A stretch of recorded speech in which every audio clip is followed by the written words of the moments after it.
guys, my name is Mark. My name's Frank. And today I'm going to be telling you guys 10 things that annoy me as a Brit. So the Brit, it means British people, right? Yeah, exactly. So it's a word that British people often use to talk about themselves. So, yeah, I'm a Brit. 今天我们要介绍呢10件最困扰英国人的事情，然后全世界人民对英国人的刻板印象。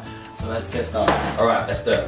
Alright, so the first thing I get asked by Americans is, do you know the Queen? Have you met the Queen? I really want to meet the Queen when I go to England. How can I meet the Queen? You cannot meet the Queen. You cannot meet the Queen, I'm afraid. She is rude. I can meet the Queen on the TV. And on the TV, yeah, when she's giving a speech. Christmas Day, she gives a speech. People have no idea what the Queen actually does. She owns the government, but she doesn't make the law. So people come and say, "What? Like, does your Queen make laws for you and do everything?" No, She doesn't have any power. She has no power. Oh, yeah. Well, the government belongs to her. It's Her Majesty's government. Her Majesty, the Queen. So, talking about the royal family, a lot of people in England don't really approve of the royal family, and we make a lot of criticism of them. When people talk about the Queen, sometimes you'll say to another British person, "Oh, yeah, I think the royal family is outdated," or something like that. And some people will just say, "Oh, okay, yeah, that's your opinion." But that's with two English people, two Brits talking about it. When it comes to foreigners, you have no opinion. You cannot say that. You cannot criticize our Queen. Yeah. Even if you don't like the Queen, it's... Yeah, you can just criticize the Queen by yourself. Yes. So we can say it, but you can't. No. So when you're leaving, you could just, "I love the Queen." The second one is to you Chinese people out there, saying to English people, "You are so gentlemen." Yeah. You are so gentlemen. This annoys me. First of all, if you want to say this, you say to somebody, "You are such a gentleman." You are such a gentleman. And the second thing is, how do you respond to that? What am I supposed to say? You're so gentleman. Yeah, I am a gentleman. Oh yeah, and very humble as well. When we think of gentlemen, we think of guys in like suits and ties. Yes, I'm drinking a little bit of wine. With a very authentic accent. Yeah, exactly, Yeah, you know. But no, what a gentleman means, I mean, to me, is somebody like a guy who will open a door for a girl, pull out a seat for a girl, and make her feel comfortable with everything. That's like a man who takes care of his woman. That's a gentleman. But I get it for people. I get it from Chinese people who just listen to me speak in my accent and say, "Oh wow, you're so gentleman." What? I just spoke. You can say that if you do something gentlemanly. If you do something actually makes you a gentleman. But not when I speak English. So yeah, that's the way you say. That's the way you use gentleman in English. Not just for having a nice accent. The third one we have. Okay, so when somebody says, "Oh, I've been to the UK before," they see I'm British. I say, "Oh, cool, where?" And they'll just tell me I've been to London. Like, okay, yeah. Where else have you been? No, just London. Just London. What did you do? Yeah, I mean, it's true. London's obviously the biggest city that we have in the UK, but there are a lot of places that you can go to. And I think people in Scotland specifically would be a little bit annoyed at this, because if you think of the UK, everyone just thinks of London. No one thinks of Scotland. Edinburgh, Glasgow, you know, all these places. Northern Ireland, Wales. No one thinks of these places. Yeah. Just know London. Yeah, they just know London. Exactly. So. Yeah, it's just like, you know, I met a lot of foreign people here, so I asked them, "Have you ever been to China?" And they will say, "Yes, I've been to China." So which city I've been to? "Yeah, I've been to Beijing." It's just Beijing. Beijing and Shanghai. Yeah. Like, "Oh, I went all over China." Where did you go? Beijing, Shanghai. Only those two cities. There's only those two cities. Yeah. Fourth one we have, when people make jokes about the weather in England, like, we get it, guys. Weather's not very good. You can make all your jokes you like, but an island country, it's geography, it's what happens.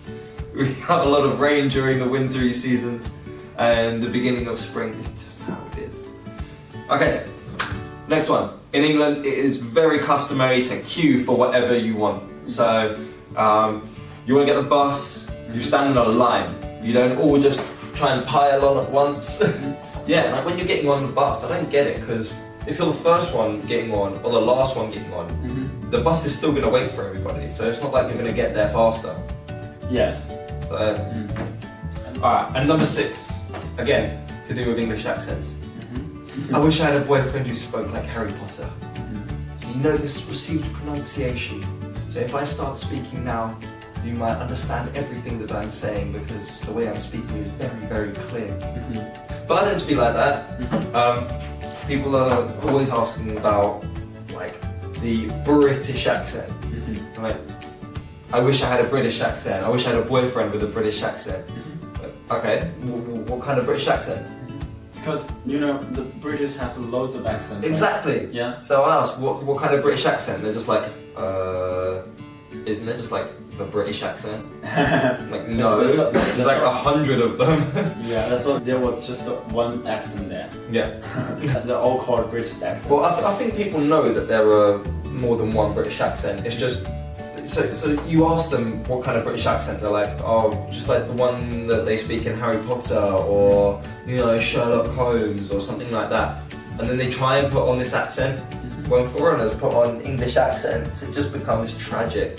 It's just like, is that really what we sound like to you? Alright, and number 7 on the things that annoy me as a Brit. How is it people come to the UK and they seem to think that the only British food that there is fish and chips? Yeah. Serious? Have you not tried anything else? Okay, I'm gonna just rattle off a list of some British food. This is just the beginning of traditional British food. So we've got roast dinners, Cornish pasties, pies. We've got shepherd pie, steak pie, pork pie, apple pie, mince pie, banoffee pie, and that's just getting started. We've got, for breakfast we have egg and soldiers, or dippy egg, as some people call it, beans on toast, pie and mash, English breakfast. If you haven't had an English breakfast, then you haven't been to Britain. You had an English breakfast? Yeah, absolutely. Good man. Curry, we have chicken tikka masala, and traditional Yorkshire puddings, and maybe even more traditional scones. This is just like a quick brainstorm of things that I could think of that were British. There's so much more, but I take the point that maybe some people think that British food doesn't taste very good, it's a little bit dry or it's just too salty or something like that. Fine, we have a lot of foreign food as well. Yeah. So you've got Italian, French, Turkish, Cypriot, Chinese, and Japanese. Japanese, of course, yeah. We have loads of Asian restaurants in the UK. We love our Asian food. Yeah. American burger shacks and stuff like that, which is great because, I mean, if you're eating the same thing over and over and over and over again, it will get really, really boring. Yes. Okay. Number 8. The sport that you kick a ball around with your feet. Frank, tell me what it's called. Football? Yes. Not soccer. Please do not refer to it as soccer. Unless you are in America, then you're gonna have to. Okay, so when British people mean American football, we'll tell you that we mean American football, because that's what we call it. It's football or American football, very different from one another. Number 9 on the things that annoy me as a Brit is sometimes myself. Sometimes when we are walking down the road as British people, if we get bumped into, somebody does something to us where really they should apologise, it will be me who apologises. So I can have somebody push into me by accident and I'll still say, oh sorry. 4 times. 4 times. Yeah. 4 times. At least. At least 4 Yeah. times. Sorry. You're right, sorry.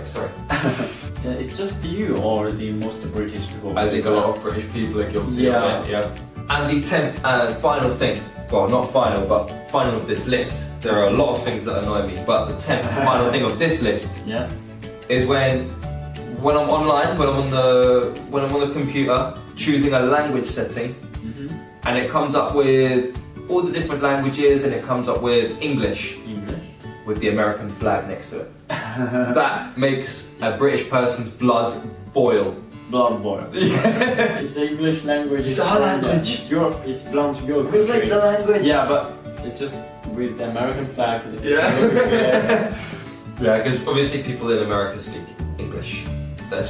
And there are more people in America than there are in England. So maybe American software designers, software developers will say, yeah, English, and then it's got the American flag next to it because the whole world recognises the American flag. Yeah. Alright guys, thanks for watching. Today we took you through 10 different things that annoy me personally as a Brit. Maybe one day we'll ask some other people. Thanks for watching, hope you learned, and we'll see you in the next one. Bye. Bye bye.